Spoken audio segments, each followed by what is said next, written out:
A viewer asked about my thoughts on the self-help industry. So today I'll be talking about the controversy. There's this woman I saw on TikTok last month. She's sitting in her car, crying, holding up a stack of credit card statements. She'd spent $3,400 on self-help courses in 6 months, life coaching programs, manifestation workshops, productivity masterclasses, the whole thing. And through her tears, she says something that made me screenshot the video. I just wanted to feel like I could fix myself. Now that phrase hit me weird.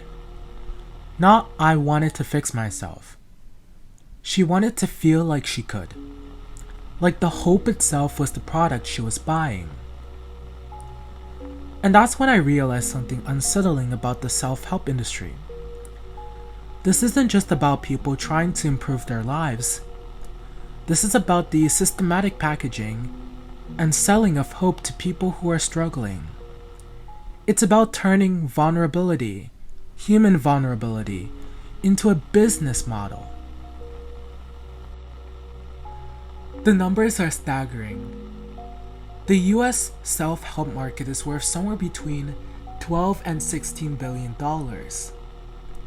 That's billion with a B, growing at 5 to 6% every year. But here's what gets me. It's not growing because it's working. It's growing because it keeps people coming back. So I've been diving into this world for a while now, and what I found is a carefully constructed ecosystem that preys on two very specific types of people. And chances are, you are one of them. The first group, researchers call them the bad to okay seekers. These are people dealing with depression, anxiety, financial stress, major life transitions. They're not necessarily at rock bottom, but they're struggling. They're scrolling through Instagram at 2 a.m., looking for something, anything, that might make tomorrow feel more manageable. Then there's the second group, the okay to great optimizers. These are your high achievers, your tech workers, your people who've got their basic needs covered but are convinced they should be doing more. Better morning routines, better productivity systems, better everything. They're not broken. They just can't shake the feeling that they're not optimized enough. And honestly, I feel like I would have been in that second group. And I feel like I still am. But here's what's fascinating. Psychologically, both groups are being sold the same fundamental lie. That there's a system, a routine, a mindset shift that should solve all their problems. That transformation is just one purchase away. Now that woman on TikTok, she'd bought into what experts call the dopamine crash cycle. It works just like this. You watch a motivational video or buy a course, and your brain floods with dopamine. You feel hopeful, energized, ready to change everything. But then, real life happens. Bills still need to be paid. Depression doesn't disappear because you bought a $300 manifestation course. Anxiety doesn't care about your new morning routine. So what happens? You crash hard, and that crash feels like failure, like you're not trying hard enough, not committed enough. So you go looking for a better system, a different guru, a more advanced course. And the cycle starts again. This is where it gets dark. The industry isn't just selling solutions. It's selling ritualized hope. They know most people won't stick with the programs. They know the 30-day challenges will be abandoned by day 10. But that doesn't matter, because the real product isn't transformation. It's the feeling that transformation is possible.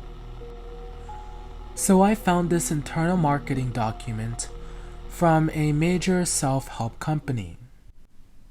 One of their strategies is literally called aspiration cultivation. They track how long it takes for customers to lose motivation with their first purchase, then take their follow-up offers to hit right when people are feeling like failures again. They've weaponized the cycle. Think about the language they use: tribe, family, no excuses, 100% commitment. These aren't just marketing terms. They're cult recruitment techniques. They create an in-group that you want to belong to, then make your membership conditional on buying more products. And the influencers? The ones preaching digital detox while posting 47 Instagram stories a day? Work-life balance while maintaining schedules that should kill most people? They've turned hypocrisy into a business model. They're selling you a life they don't even live.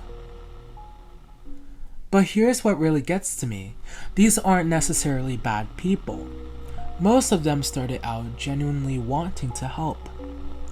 They had their own transformation story, their own breakthrough moment, and they thought they could bottle it and share it with the world. But somewhere along the way, the desire to help got tangled up with the need to make money. And when hope becomes your product, you can't afford for people to actually get better. You need them to stay just hopeful enough to keep buying.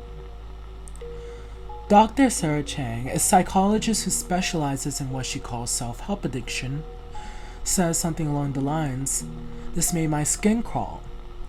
The most profitable customers are the ones who buy everything but implement nothing. They're stuck in what we call action faking, constantly consuming content about change without actually changing." Action faking. That hit way too close to home, because I've been there. We've probably all been there. Buying courses we never finish, downloading apps we use for 3 days, bookmarking articles about habits we'll never actually form. It feels like progression, but it's just consumption dressed as self-improvement. And the industry knows this. They've built their entire business model around it. And the crazy part? There are signs that this is starting to crack. Gen Z is rejecting hustle culture. They're embracing good enough instead of optimization. They're choosing therapy over life coaching. They're saying no to the idea that they need to be constantly improving themselves to be worthy of love and success. It's like they're collectively saying, maybe the problem isn't that we're not trying hard enough. Maybe the problem is that we've been convinced we need fixing in the first place. And that's terrifying for an industry built on manufactured inadequacy. Now about the woman in the TikTok video. $3,400 for the feeling that she could fix herself.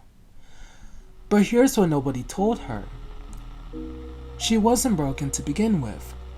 She was just human, struggling with human problems that can't be resolved with a 30-day challenge, or a morning routine, or a manifestation journal. Real change? It's slow.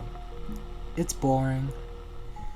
And it happens in therapy sessions and honest conversations with friends and tiny daily choices that don't photograph well for Instagram.